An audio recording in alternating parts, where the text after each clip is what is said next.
कहानी की शुरुआत में हम मॉरिस नाम के एक शातिर चोर को देखते हैं, जिसे बैंक से चोरी के केस में पुलिस ने पकड़कर उम्र भर की कैद के लिए दुनिया की सबसे सिक्योर जेल अल्कट्रास में कैद करने के लिए ले जा रहे होते हैं।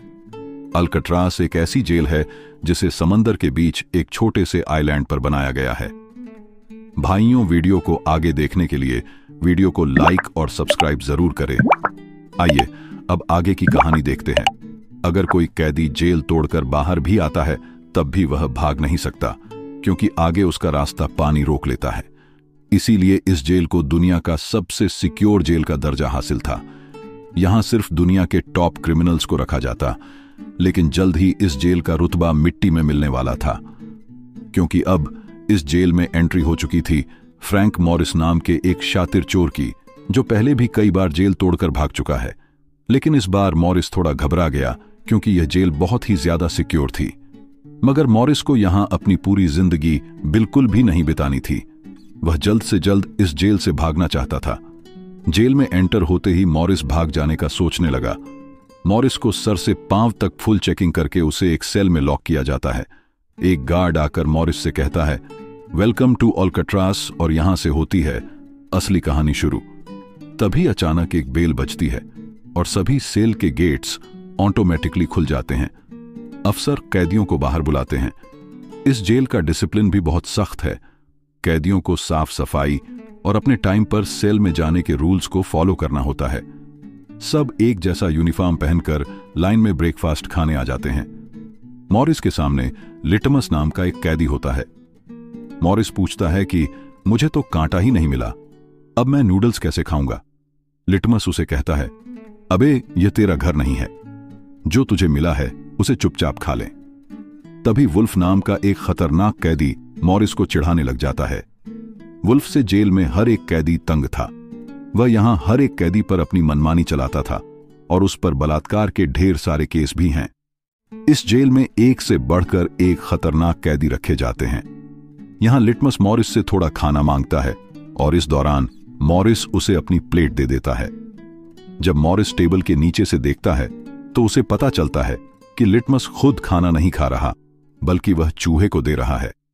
रात को एक गार्ड मॉरिस को वार्डन के पास लेके जाता है।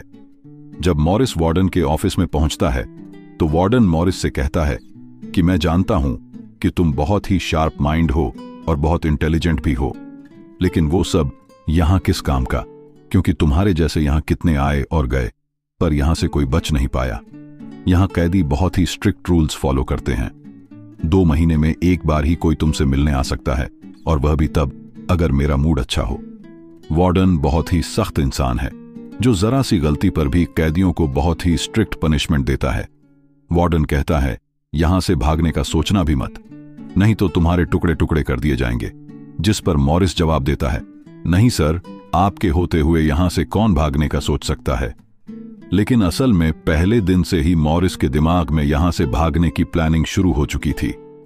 इस दौरान मॉरिस मौका देखते ही वार्डन का नेल कट्टर चुरा लेता है, जो वैसे तो बहुत ही छोटी सी चीज थी, पर मॉरिस को पता था कि अल्कट्रास जैसे जेल में इस छोटे से नेल कट्टर से भी बहुत बड़ा काम लिया जा सकता है।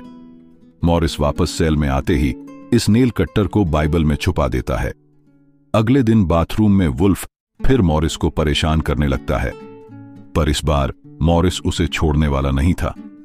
अब मॉरिस अपना असली रूप दिखाता है और उसे पकड़कर उसकी खूब धुलाई करता है। वुल्फ को पीटने के बाद अब मॉरिस का पूरे जेल में एक अलग रुतबा बन गया। हर कोई मॉरिस से डरने लगा। इसके बाद मॉरिस को लाइब्रेरी में काम दिया जाता है। वहां इंग्लिश नाम के एक आदमी से उसकी मुलाकात हो जाती है। वो इस जेल का सीनियर कैदी है। इंग्लिश को भी 2 आदमियों के कत्ल की वजह से उम्र भर की कैद सुनाई गई थी। उसने इस जेल में अपनी आधी जिंदगी गुजार दी। वो इस जेल के चप्पे चप्पे से वाकिफ है। उसे जेल की हर बात की खबर रहती है। उसे यह भी पता होता है कि आज सुबह मॉरिस और वुल्फ की लड़ाई हुई थी। वो मॉरिस को कुछ किताबें देता है, जिन्हें मॉरिस को हर एक कैदी के सेल में पहुंचाना होता है। अगले सीन में खुले जगह को दिखाते हैं, जहां कैदी कोई ना कोई गेम खेल रहे होते हैं। तभी वह डॉक नाम का एक आर्टिस्ट से मिलता है, जो खुद की पेंटिंग भी बना रहा होता है। डॉग एकदम सीधा साधा और डिसेंट इंसान है जो कई सालों से यहां सजा काट रहा है। उसे पेंटिंग करने का बहुत ही शौक था और अपना ज्यादातर वक्त वह पेंटिंग में ही लगाता। डॉग का कहना था कि अल्काट्राज जैसी जेल में कोई भी पागल हो सकता है, पर उसकी पेंटिंग की वजह से अब तक उसका दिमाग नॉर्मली चल रहा है। मॉरिस डॉग से पूछता है कि इस पेंटिंग में यह फूल क्यों बना के रखा हुआ है। तुम्हारी शर्ट में ऐसा तो कुछ नहीं। डॉग कहता है कि यह मेरी खुशी है जो सिर्फ पेंटिंग में है, मेरे मन में नहीं। उसके बाद मॉरिस जब अपने दाएं तरफ देखता है तो उसे ऊपर इंग्लिश दिखाई देता है। मॉरिस इंग्लिश की तरफ जाता है। जब मॉरिस उसके करीब जाता है तो उसके चेले मॉरिस को रोक देते हैं। तब इंग्लिश इशारा करता है कि अपना ही आदमी है, आने दो। मॉरिस उसके पास जाकर बैठ जाता है और तुरंत अपने दिल की बात छेड़ देता है। मॉरिस उससे कहता है कि यहां से बचने में आप मेरी मदद करेंगे। ये बात सुनकर इंग्लिश तो हंस पड़ता है। देखो बेटा, ये महज सिर्फ जेल नहीं है, ये हम सबकी कब्र है। यहां से निकलना है तो पहले हमें मरना पड़ेगा, तब जाके हमारी डेड बॉडी यहां से कब्रिस्तान तक पहुंच पाएगी। चलो मान भी लो कि तुम इन बड़ी दीवारों पर चढ़ भी गए और उसके बाद खतरनाक फोर्सेस को क्रॉस भी कर लिया और किसी जादुई शक्ति से तुम यहां के सैकड़ों गार्ड से बचकर जेल से बाहर भी निकल जाओ, तब भी यहां से भाग नहीं पाओगे क्योंकि आगे तुम्हारा रास्ता समुंदर रोक लेगा। इसलिए टाइम बर्बाद मत करो और चुपचाप सजा काट लो, कम से कम जिंदा तो बचे रहोगे। लेकिन मॉरिस अपने इरादे का पक्का था। वह हर हाल में इस जेल से भागना चाहता था। उस रात एक अफसर मॉरिस को बताता है कि तुम्हें कल से कारपेंट्री का काम दिया गया है। 1 घंटे का 50 सेंट्स दिहाड़ी भी दी जाएगी। मॉरिस फौरन इस काम के लिए राजी हुआ क्योंकि उसे लगा कि वहां उसे कोई ऐसा औजार मिल सकता है जिससे उसके भागने में काम आ सकता है। अगले दिन मॉरिस लिटमस से यहां से बचने का रास्ता पूछता है। लिटमस कहता है, अरे ये तो बहुत ही आसान है। हर सेल में एक एयर वेंट होता है, उसके जरिए तुम छत पर पहुंच सकते हो, वहां से शायद तुम बच पाओ। और मॉरिस की बातों पर मुस्कुराते हुए वहां से चला जाता है। तब डॉग मॉरिस को खबरदार कर देता है कि वुल्फ तुम्हारी तरफ आ रहा है। तभी वुल्फ मॉरिस पर चाकू से वार करने आता है। मॉरिस अपना कोट हाथ में लपेटकर उसके साथ लड़ने लग जाता है। इतने में एक गार्ड उसे रोकने आता है तो वुल्फ गार्ड पर भी चाकू से वार कर देता है। अब मामला बिगड़ जाता है और वॉच टावर का गार्ड शूट करने लगता है। तब जाकर मॉरिस और वुल्फ लड़ना बंद करते हैं। मॉरिस को पता नहीं था कि वॉच टावर पर भी एक गार्ड है। वो अब एक एक करके इस जेल की हर बात को नोटिस करने लग जाता है। मॉरिस और वुल्फ को गार्ड्स डी ब्लॉक में ले जाते हैं, जहां रात भर कैदियों को अंधेरे में रखकर टॉर्चर किया जाता है। ये एक ऐसा सेल था जहां कोई भी कैदी नहीं जाना चाहता था। जाने से पहले वुल्फ मॉरिस को धमकाता है कि बेटा तेरी मौत तो मेरे हाथों होगी। उस रात मॉरिस को तरह तरह के टॉर्चरर्स सहने पड़ जाते हैं, जिससे उसकी हालत काफी खराब हो जाती है। 2 हफ्ते तक इस अंधेरे वाले सेल में रहने के बाद उसे वापस उसके सेल में ले आते हैं, जहां लिटमस अपने पालतू चूहे से मॉरिस को एक नोट भेजता है जिसमें लिखा होता है, वेलकम बैक मॉरिस। एक दिन चार्ली नाम का एक नया कैदी आता है जिसे मॉरिस के पास वाले सेल में रखा जाता है। मॉरिस और चार्ली में जल्दी दोस्ती हो जाती है। मॉरिस फिर उसे अपने दूसरे दोस्तों से भी मिलवाता है। उसी समय वार्डन बिना किसी को बताए हर एक कैदी के सेल को चेक करता है। जब वह डॉग के सेल में जाता है तो डॉग के सेल में उसके बनाए हुए कई पेंटिंग्स होते हैं। वार्डन हैरान रह जाता है कि दिन ब दिन उसकी पेंटिंग तो बढ़ती जा रही है। डॉग ने वार्डन की पेंटिंग भी बना के रखी होती है। उसे देखकर वार्डन मुस्कुराने लग जाता है, लेकिन पता नहीं क्यों। अगले दिन वार्डन डॉग के सेल में बनाई गई सभी पेंटिंग्स को बाहर फेंकने का गार्ड्स को आर्डर देता है। वार्डन के इस फैसले ने डॉग को अंदर से पूरी तरह तोड़ दिया, क्योंकि डॉग सिर्फ अपनी पेंटिंग के ही सहारे जिंदा था। वह अपने हर एक बनाए हुए पेंटिंग से बहुत प्यार करता था, क्योंकि यहां उसकी सिर्फ एक ही खुशी थी और वह भी उस बेचारे से छीन ली गई। मॉरिस उसे समझाता है कि कोई बात नहीं, वो सिर्फ पेंटिंग ही तो थी, तुम और भी बना सकते हो। लेकिन डॉग इस सदमे से बाहर नहीं आ पा रहा था। अगले दिन उसे देखकर मॉरिस गार्ड से कहता है कि प्लीज डॉग पर नजर रखिए, वह बहुत ही परेशान दिख रहा है, कहीं वह खुद को नुकसान ना पहुंचे। फिर गार्ड मॉरिस को कहता है, तुम अपने काम से काम रखो, डॉग को भी मॉरिस के साथ कारपेंटर का काम दिया जाता है। तभी डॉग छुपकर मॉरिस की जेब में कुछ रख देता है। उसके बाद वह एक गार्ड को बुलाता है और कारपेंट्री के लिए दी गई कुल्हाड़ी से अपनी 3 उंगलियां काट लेता है और कहता है कि जिन उंगलियों से मैं पेंट नहीं कर सकता उनकी मुझे जरूरत नहीं है। यह कहकर वह चिल्लाने लग जाता है। तब गार्ड उसे पकड़कर ले जाते हैं। मॉरिस देखता है कि डॉग ने उसके कोट में वही फूल डाल दिया है जिससे उसने अपनी पेंटिंग बनाई थी। शायद वह मॉरिस को बताना चाहता है कि इन लोगों ने मेरी खुशी मुझसे छीन मॉरिस डॉग की कटी हुई उंगलियां उठाकर एक डिब्बे में डालता है और गार्ड को देखकर कहता है कि जाओ अपने वार्डन को दे दो। वह इसे देखकर बहुत खुश होगा। अगले दिन मॉरिस अपने सेल में बैठा होता है। तभी वह देखता है कि एक कॉकरोच एयर वेंट के अंदर जा रहा है, जिससे उसे अंदाजा हो जाता है कि यहां से बाहर जाने का कोई रास्ता जरूर होगा। इतने में इंग्लिश आकर बताता है कि डॉग ने खुद की उंगलियां इसलिए काटी क्योंकि उसे पेंटिंग करने की परमिशन रद्द कर दी गई थी, इसीलिए उसने तंग होकर अपनी उंगलियां काट ली। यह जानकर मॉरिस को बहुत गुस्सा आता है। अगले दिन डाइनिंग हॉल में वार्डन मॉरिस से पूछता है कि तुम इस डॉग को इतना सपोर्ट क्यों कर रहे हो। वह कहता है ऐसा कुछ नहीं है। यह कहकर मॉरिस वापस टेबल पर जाकर बैठ जाता है। वहां उसकी मुलाकात 2 भाइयों जॉन और क्लेरेंस से होती है, पर मॉरिस उनसे ऐसे बात करता है जैसे वह उन्हें पहले से जानता हो। जॉन और क्लेरेंस दरअसल यह दोनों किसी और जेल में मॉरिस के गैंग में थे। जॉन को अब जेल से भागने का काम आसान लगने लगा क्योंकि यह दोनों भाई मॉरिस की तरह शार्प माइंड थे और अब ये तीनों जेल से भागने की प्लानिंग करने लगे। दोपहर को चार्ली की गर्लफ्रेंड उससे मिलने आती है। दूसरी तरफ इंग्लिश की बेटी उससे मिलने आई होती है। इंग्लिश अपनी बेटी को देखते ही उसकी आंखों में आंसू आ जाते हैं क्योंकि उसकी बेटी उसकी गैर मौजूदगी में काफी बड़ी हो चुकी थी और इंग्लिश को अपनी बेटी का बचपन ना देख पाने का बहुत अफसोस था। दूसरी तरफ चार्ली को उसकी वाइफ बताती है कि तुम्हारी माँ बहुत बीमार है और डॉक्टर कहते हैं कि वह 1 महीनों से ज्यादा नहीं बच पाएंगी। यह बात सुनकर अब चार्ली भी अल्काट्राज से भागने का सोचने लगता है और इतने में गार्ड आकर कहता है कि बात करने का समय खत्म हो चुका है। अब चार्ली बहुत परेशान होता है। वह उस रात मॉरिस से कहता है कि अगर तुम यहां से भागने का प्लान बनाओ तो मुझे भी शामिल कर लेना। अगले दिन मॉरिस, चार्ली, जॉन और क्लेरेंस की मीटिंग होती है। तब मॉरिस उन्हें बताता है कि हर सेल का एयर वेंट ऊपर छत पर खुलता है और दूसरी बात यह कि यह जगह खारे पानी से भरे समुद्र के बीच है, जिसकी वजह से दीवारें कमजोर हो गई हैं। मेरे पास एक नेल कट्टर है और मैंने खुदाई पहले से शुरू भी कर दी है। अगर मैं थोड़ा थोड़ा करके खोद दूं और एक छोटा सा टनल बनाकर छत पर पहुंच जाऊं तो इस जगह की जांच करने के बाद पता चल जाएगा कि यहां से कैसे भागा जा सकता है। जॉन पूछता है कि रात को अगर गार्ड्स को पता चल गया कि तुम अपने सेल में नहीं हो तो उन्हें शक नहीं होगा क्या? तभी क्लेरेंस बताता है कि इस मसले का हल मेरे पास है।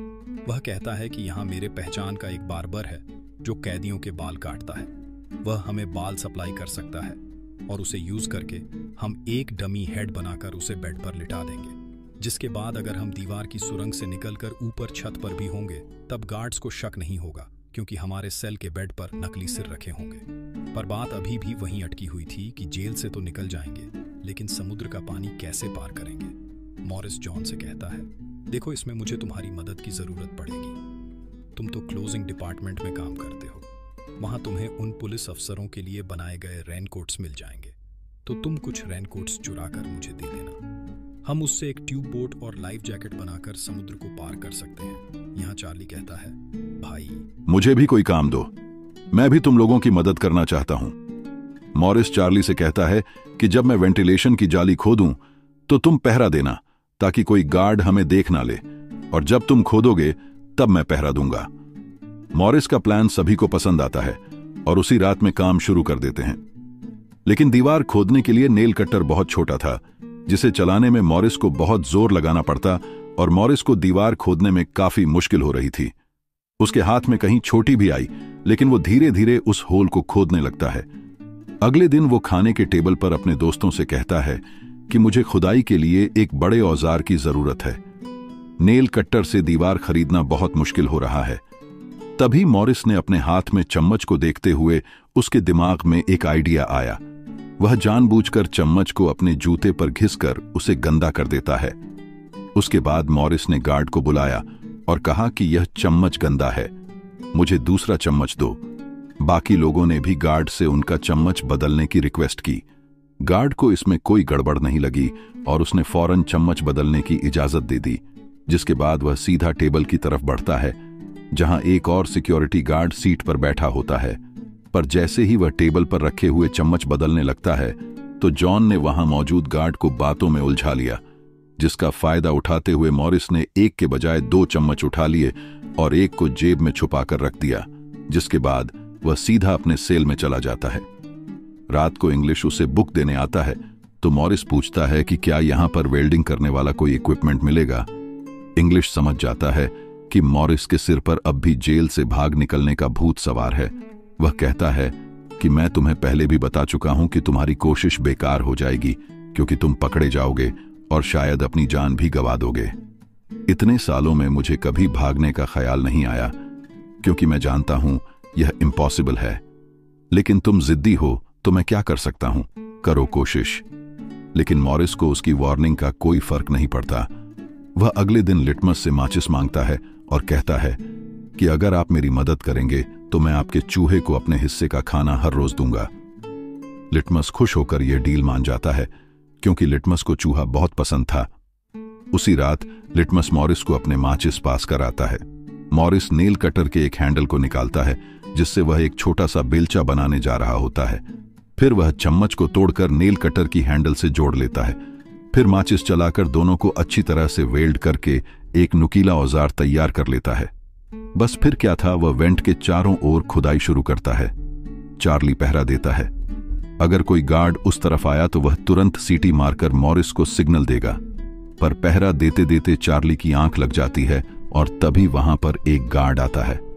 पर खुशकिस्मती से ऐन वक्त पर इंग्लिश ने बीच में आकर उस गार्ड का ध्यान भटकाया और दूसरी तरफ इंग्लिश की बातचीत सुनते हुए चार्ली की भी आंख खुल गई, लेकिन टेंशन में वह सीटी भी नहीं मार पाता, जिसके बाद वह कोई चीज गिरा देता है। तो मॉरिस उसका इशारा समझकर वेंट को कवर करके बेड पर लेट जाता है। गार्ड पूछता है कि यहां कुछ जलने की स्मेल आ रही है। मॉरिस कहता है, सर आपके रहते मजाल है कि कोई स्मोक करेगा, मुझे तो कोई बा नहीं आ रही है। उस गार्ड को भी ठंडक पहुंचती कि चलो कोई तो मेरी कदर करता है। उसके जाते ही मॉरिस वेंट के चारों ओर कंक्रीट निकाल देता है, लेकिन वो देखता है कि वेंटिलेशन जाली के साथ पेच भी घुसे गए हैं, जिसे काटने के लिए कोई शार्प औजार लगेगा। इस दौरान मॉरिस को जब भी बाहर जाने का मौका मिलता तब वह ग्रिल से निकली हुई सीमेंट को चुपचाप बाहर गिरा देता।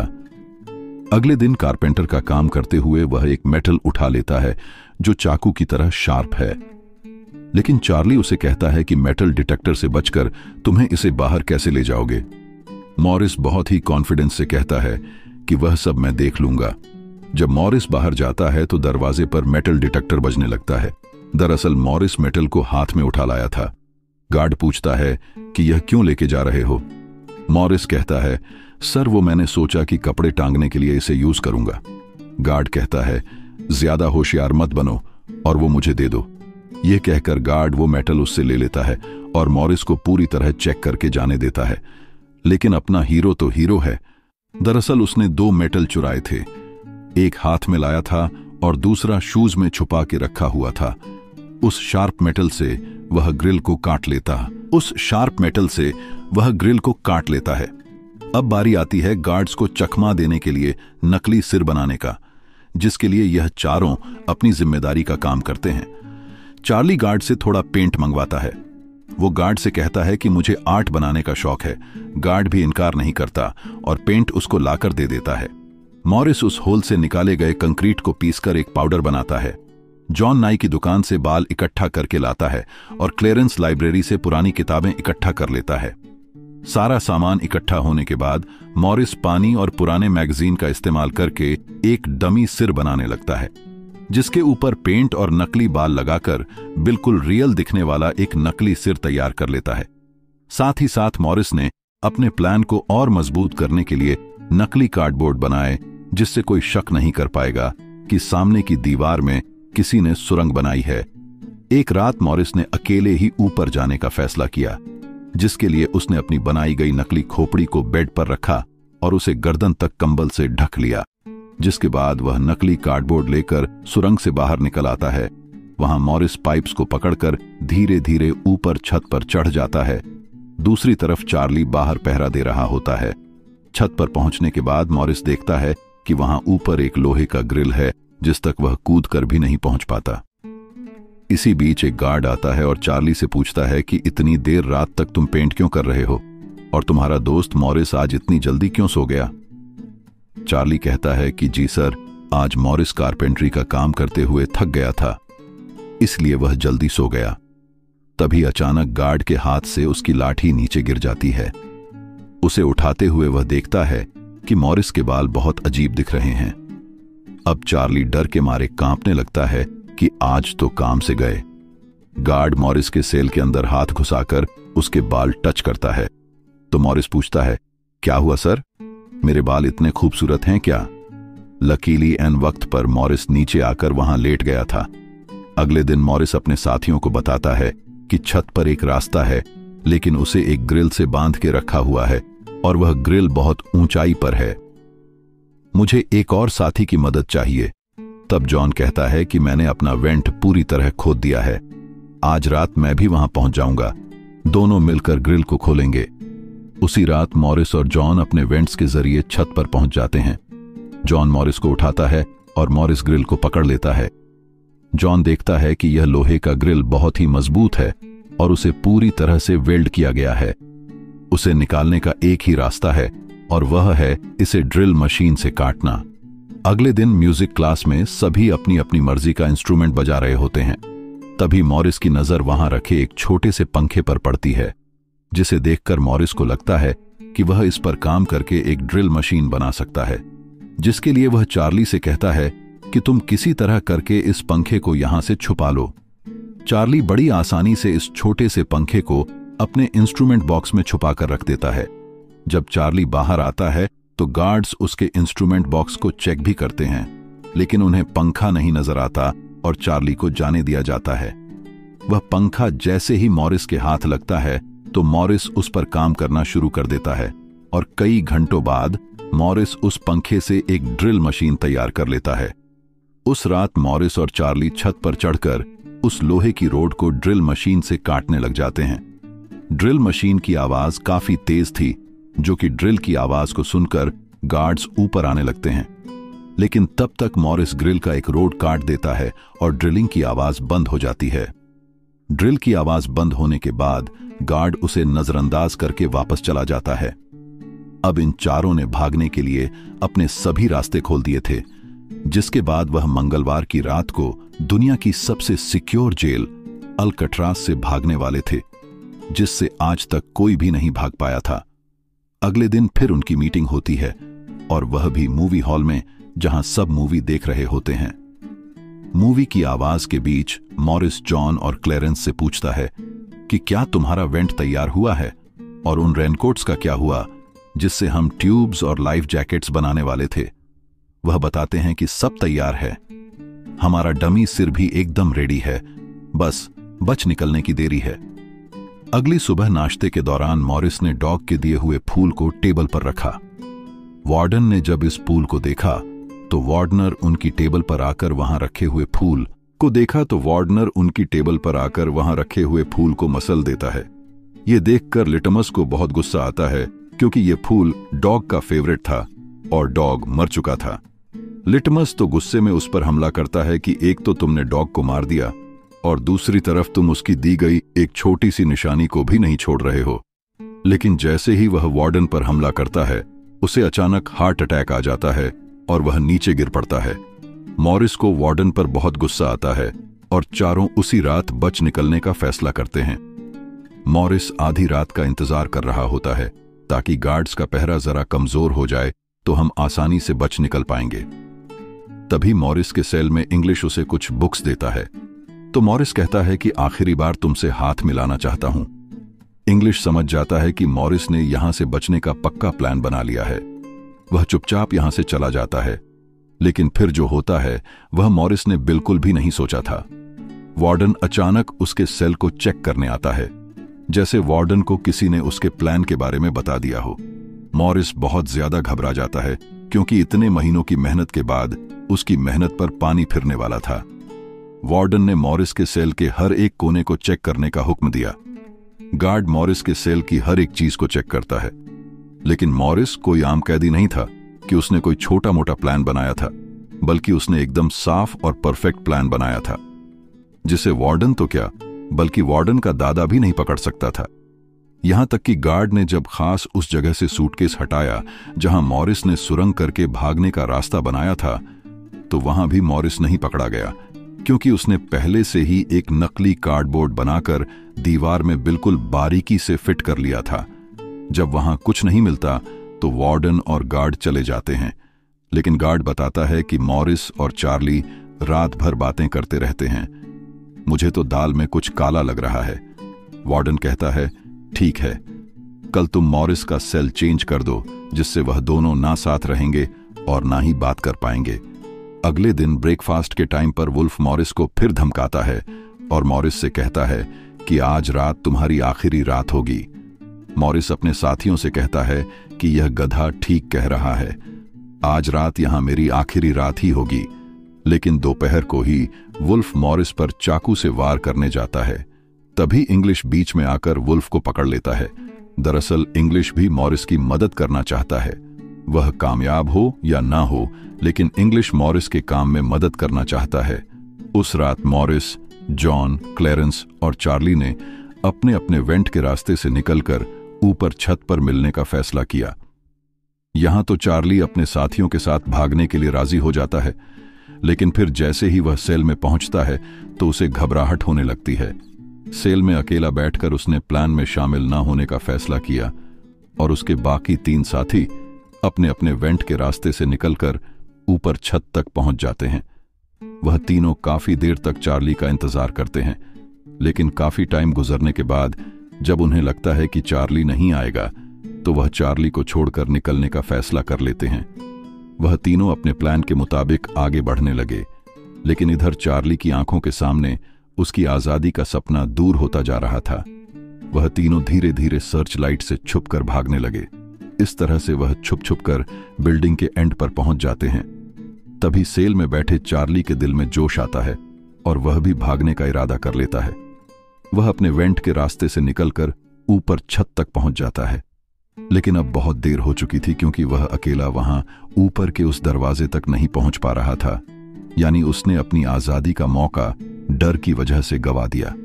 दूसरी तरफ वह तीनों छत पर पाइप से लटककर नीचे जमीन पर आ जाते हैं और टावर में बैठे सिक्योरिटी गार्ड की नजरों से बचते हुए जेल की आखिरी दीवार तक पहुंच जाते हैं। और फिर वह तीनों बारी बारी उस फेंस की दीवार पर चढ़कर जेल से बाहर निकल आते हैं। अब वह तीनों तेजी से दौड़ते हुए समंदर के किनारे आ गए।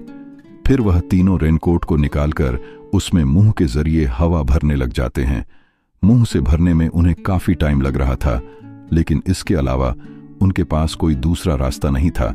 इसीलिए वह तीनों अपनी पूरी जान लगाकर जैसे तैसे करके रेनकोट से बनी ट्यूब बोट को आखिरकार फुला देते हैं और बोट को पानी में डाल देते हैं। इस तरह से यह तीनों अल्कट्रास के रुतबे को मट्टी में मिलाते हुए भाग जाते हैं। अगली सुबह एक गार्ड हर सेल को चेक कर रहा होता है। शुरुआत में गार्ड को सब कुछ नॉर्मल दिखाई देता है, लेकिन जब वह चार्ली के पास पहुंचते हैं तो चार्ली अपने सेल में भूत की तरह खड़ा होता है और दिल ही दिल में खुद को ताने दे रहा होता है कि काश कल रात को थोड़ा सा हिम्मत जुटा लेता तो शायद बाकी लोगों के साथ बच निकल जाता। गार्ड पूछता है कि तुम्हारा दोस्त यह इतनी देर तक क्यों सो रहा है। यह कहकर वह मॉरिस के सेल में जाकर उसे आवाज देता है, लेकिन मॉरिस की तरफ से कोई जवाब नहीं मिलता। तो गार्ड को गुस्सा आता है और वह सेल खोलकर उसे बालों से पकड़कर उठाने की कोशिश करता है, लेकिन जब गार्ड उसे जोर से ऊपर की तरफ खींचता है तो सिर नीचे गिर जाता है। यह देखकर गार्ड के पैरों तले जमीन ही खिसक गई, क्योंकि मॉरिस अब सेल में नहीं बल्कि बाहरी दुनिया के मजे ले रहा है। बेड पर तो उसने अपना डमी हेड छोड़ दिया था, जिसके बाद पूरे अल्कट्रास में सायरन बजने लग जाते हैं। पूरे जेल में यह बात फैल गई कि जेल से कुछ कैदी भाग चुके हैं, जिसके बाद वार्डन जेल के चप्पे चप्पे में उन तीनों को ढूंढने लगता है। जब वो तीनों जेल के अंदर नहीं मिलते तो वार्डन समुंदर में एक सर्च ऑपरेशन चलाता है। वार्डन को यकीन नहीं होता कि वह तीनों बच निकल गए। उसे लगता है कि जरूर तीनों पानी में मरे होंगे, पर अंदर ही अंदर वार्डन जानता था कि वह तीनों बहुत ही स्ट्रांग थे। उन तीनों ने समुंदर के पानी को पार करके अब आजादी का सांस ले रहे होंगे। वार्डन से हेडक्वार्टर के अफसर सवाल पर सवाल उठा रहे होते हैं।